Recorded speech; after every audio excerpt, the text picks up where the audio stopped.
La bonne info, c'est à la bonne heure sur GTV. Bonsoir à toutes et à tous. Merci de suivre l'actualité de ce mardi 16 décembre 2025. Donc voici les titres.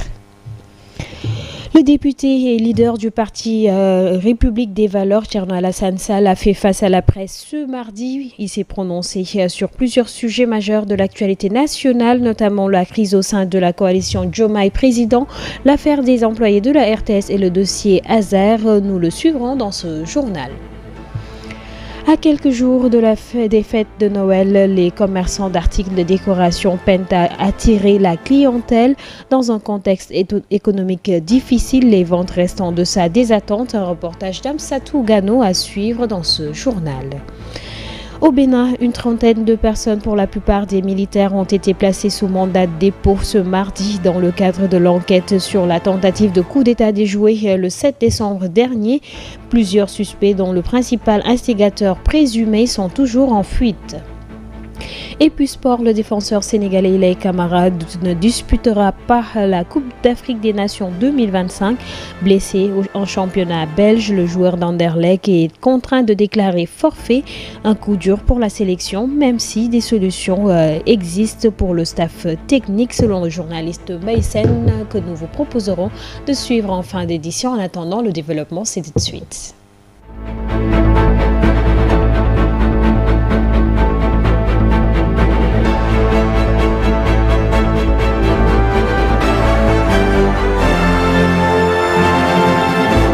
Mesdames et messieurs, merci de choisir GTV pour vous informer. Le leader député, leader du parti République des Valeurs, a fait face à la presse pour parler des questions d'actualité du pays.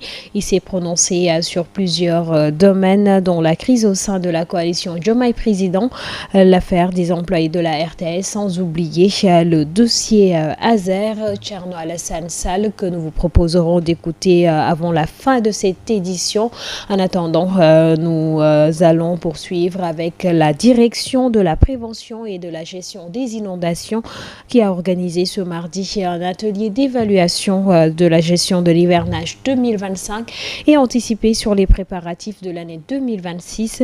L'activité plutôt a été présidée par le ministre de l'Hydraulique et de l'Assainissement, Cheikh Tidiane Dièye, que je vous propose de suivre au micro de Ndella Ndiaye et de Boubacar Diagne.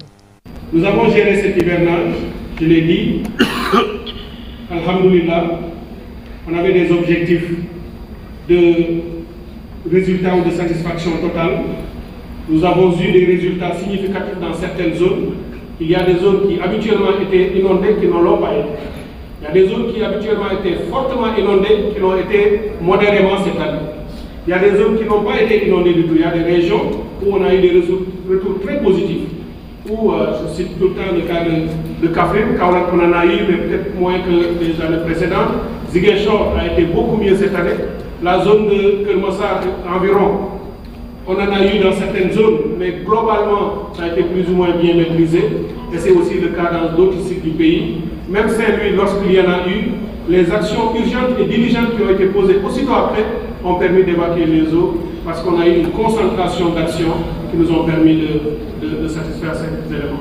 Malheureusement, comme ça arrive tout le temps, il y a aussi des problèmes qui ont demeuré. Le matériel que nous avons mobilisé, ça c'est la première décision, nous en avons distribué beaucoup dans le pays et j'avais dit qu'il ne s'agit plus, on ne va plus rester dans les logiques où on vient distribuer le matériel l'année prochaine, on vient avec le même nombre ou la même quantité, puisqu'entre-temps, personne ne l'a géré, personne ne l'a maintenu. À la limite, on peut même les perdre et certains peuvent même les utiliser à d'autres usages. Il faut que ça s'arrête. Nous allons réorganiser le comité national de gestion des inondations pour qu'il ait un format plus inclusif et plus mutualiste. Et dès le mois de mars de l'année prochaine, Inch'Allah 2026, le comité se réunira. On le fera 1 ou 2 mois même avant comparé aux années précédentes. Et nous allons sans doute identifier les actions effectivement planifiées par chaque structure opérationnelle avec, comme je l'ai dit tout à l'heure, un mécanisme de suivi rigoureux pour pouvoir identifier les responsables qui sont associés à ces actions. Toutes les structures opérationnelles devront accélérer également dans les délais requis l'élaboration des plan et budget annuel. Un atelier de revue des programmes et de lancement des tables de concertation sur le handicap s'est tenu ce lundi à Thiès. Cette rencontre constitue ainsi le premier jalon vers l'élaboration d'une stratégie nationale de gestion du handicap. Le constat est que les avancées relatives à la gestion de la question du handicap restent fragilisées par des limites systémiques persistantes, a souligné Boukar Diouf. Il est le directeur général de l'action sociale. La fête le 3 décembre, donc à l'occasion de la célébration de la journée internationale des personnes handicapées. Donc par là, nous pouvons noter que nous avons un président de la République et un chef du gouvernement qui sont très attentifs aux questions liées au handicap. Voilà, et que depuis le 27 novembre 2024, alors le président s'est engagé avec son gouvernement à changer radicalement la situation que vivent ces personnes handicapées. Donc cette rencontre est extrêmement importante parce qu'elle lance quand même les débuts des concertations qui vont mener à l'élaboration de la stratégie nationale du handicap qui, comme je l'ai rappelé tout à l'heure, qui est une instruction présidentielle. Vous savez, comme je l'ai dit dans mon speech, le Sénégal a réalisé quand même des avancées notoires allant quand même de la ratification des directives internationales avec la loi 2009 jusqu'à l'adoption de la loi d'orientation sociale, d'abord les assises nationales au niveau national. Donc la ratification en 2009 que je viens de citer et l'adoption de la loi d'orientation en 2010. Donc le Sénégal a fait des avancées notoires dans le cadre du handicap. Et donc des changements ont été constatés, aussi bien au niveau institutionnel qu'au niveau même des personnes handicapées. Et ces changements vont se poursuivre. Et puis nous en arrivons au reportage du jour qui s'intéresse à l'approche des fêtes de Noël. Les vendeurs d'articles de décoration espèrent une hausse des ventes pour égayer les foyers. Pourtant, nombreux sont ceux qui peinent à attirer les clients cette année. Le reportage est signé Amsatou Gano et Vieux-Ndiaye. Les fêtes de Noël riment avec une décoration sophistiquée des maisons qui sont très souvent transformées en un endroit féerique pour accueillir les invités. Au marché centenaire, plusieurs articles de décoration allant de sapins aux jeux de lumière sont proposés à différents prix. Pour les articles de décoration, j'ai des sapins de Noël de 12 000 à 25 000 francs CFA. Tout dépend de la taille. Nous avons aussi des guirlandes, des boules et des jeux de lumière. À Centenaire, l'atmosphère jure avec les années précédentes où cet endroit qui débordait de décorations de tout genre respirait une ambiance festive. Les magasins et boutiques sont bien approvisionnés en sapins, cadeaux et objets de décoration, mais les clients sont rares ou hésitants. L'année passée, les ventes marchaient merveilleusement bien. Contrairement à cette période où nous ne voyons pas de clients. Et jusqu'à présent, nous ne parvenons toujours pas à vendre correctement. Et le manque d'affluence du marché le prouve. Hormis le ralentissement des ventes, les vendeurs sont confrontés à un autre problème qui fait qu'ils plient leurs bagages à chaque instant. Les clients viennent petit à petit, mais le maire ne nous laisse pas travailler en paix. À tout moment, ces agents peuvent débarquer ici pour nous sommer de quitter les lieux, alors que nous n'avons que notre métier pour subvenir aux besoins de nos familles. Les fêtes de Noël sont un moment de retrouvailles et de communion, mais c'est aussi le moment idéal pour les vendeurs de décoration de tirer leur épingle du jeu, sauf que la conjoncture risque d'émousser leur business. L'actualité internationale en bref, une trentaine de personnes, majoritairement des militaires, ont été écrouées ce 16 décembre 2025 après avoir été arrêtées en lien avec la tentative de coup d'État déjouée au Bénin le 7 décembre. Elles ont été présentées au procureur spécial de la Cour de répression des infractions économiques et du terrorisme à Cotonou ce lundi, puis ont été placées sous mandat de dépôt ce mardi 16 décembre décembre à l'issue de leurs auditions. Plusieurs mutins sont toujours en fuite, dont le leader présumé, le lieutenant-colonel Pascal Tigri. Et puis en Guinée, cela n'est qu'une annonce pour l'instant, mais elle est retentissante dans le pays. La construction d'une raffinerie d'alumine qui est officiellement lancée, qui devrait plutôt officiellement être lancée du côté de Boké, dans le nord-est-ouest du pays. Il s'agit d'un deuxième projet annoncé de transformation de la bauxite guinéenne, comme pour la raffinerie de Bofa également dans le nord-ouest de la Guinée. Les principaux partenaires sont chinois. C'est le Winning Consortium déjà présent sur la mine de fer de Simandou.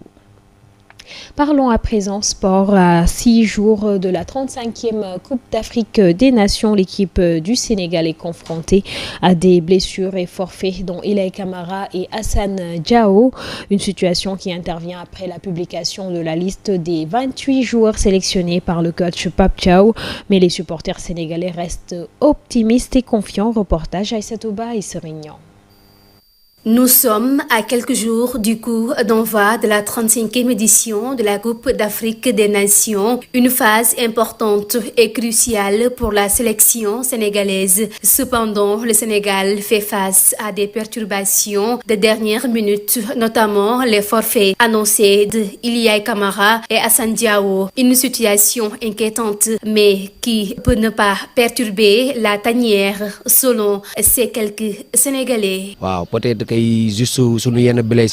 c'est les blessés qu'on a enregistrés ce week-end qui nous font peur. Mais il y a des joueurs qui sont là et qui peuvent les suppléer. Je ne suis pas du tout inquiet pour les joueurs blessés. On a des footballeurs prêts à compétir et qui se valent. Je pense qu'on a des joueurs qui peuvent prendre la place. Ces joueurs sénégalais sont blessés lors des derniers matchs avant la CAN. Ce supporter pointe un doigt accusateur sur la libération tardive des joueurs. C'est parce qu'ils ne nous respectent pas. S'ils nous respectaient, ils allaient libérer nos joueurs. C'est eux qui nous conditionnent. C'est pourquoi ils ne veulent pas libérer nos footballeurs. Mais s'ils nous respectaient, je pense qu'ils vont libérer les joueurs. Ce qui est arrivé à Hassan Diao pourrait arriver à une autre personne comme Sadio Mané. Ce samedi 14 décembre 2025, le sélectionneur Pape Thiaw a dévoilé sa liste de 28 joueurs, une sélection qui rassure la plupart des supporters sénégalais. J'ai vu la liste et je suis rassuré. J'ai confiance. On a une grande équipe. Je pense que c'est seulement la défense qui me fait un peu peur, mais si le coach renforce la défense, on a une très belle équipe et on peut y arriver. Dans les dernières phases de préparation, ce lundi 15 décembre, l'équipe nationale a lancé sa première séance d'entraînement avec la présence de 8 joueurs. Le 17 décembre marque la journée de remise de drapeau et le 19 jour de départ pour le Maroc où continueront les préparatifs. Ainsi, l'équipe nationale du Sénégal va affronter le Botswana en match d'ouverture le 23 décembre 2025. Touché lors du match de la 18e journée de la Pro League belge, le défenseur sénégalais d'Anderlecht, Ilaï Camara, ne participera pas à la Coupe d'Afrique des Nations CAN 2025. L'information a été confirmée ce 16 décembre par la Fédération sénégalaise de football.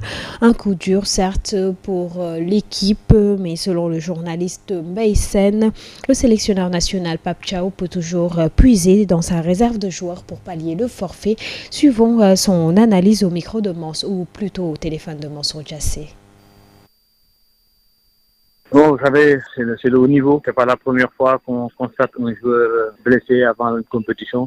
On se souvient lors de la dernière Coupe du Monde, Sadio Mané était forfait. À la dernière minute, Ilaï Camara a joué la veille. Bon, malheureusement, il s'est blessé. On a voulu voir, approfondir les résultats, mais hélas, on a vu que l'international sénégalais, le joueur évolue au championnat belge, s'est blessé. C'est dommage pour la sélection et c'est dommage pour le joueur qui a en priori devait jouer sa première Coupe d'Afrique des Nations. Vous savez, chaque blessure posait problème. Et ça dérange aussi le coach du moment où vous avez déjà choisi une liste de 28 joueurs, y compris les réservistes. C'est toujours compliqué de parler à d'éventuels blessés, mais c'est une compétition. Il fallait s'y attendre, raison pour laquelle on a élargi à 28 joueurs. Il y a des réservistes, c'est maintenant au coach de faire le bon choix. Est-ce qu'il va prendre des joueurs qui sont blessés à leur poste ou pas?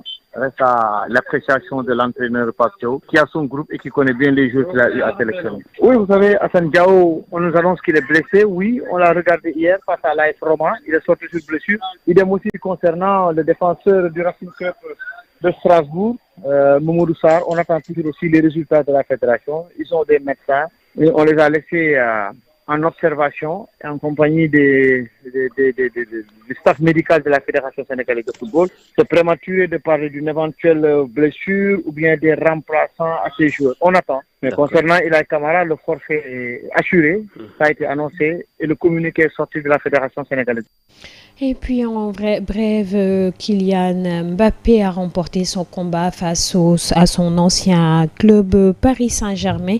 Le Conseil des prud'hommes de Paris a ordonné ce mardi 16 décembre au Paris Saint-Germain de payer environ 61 millions d'euros à son ancien joueur Kylian Mbappé dans le cadre du litige qui oppose les deux parties depuis le départ de l'international français au Real Madrid à l'été 2024.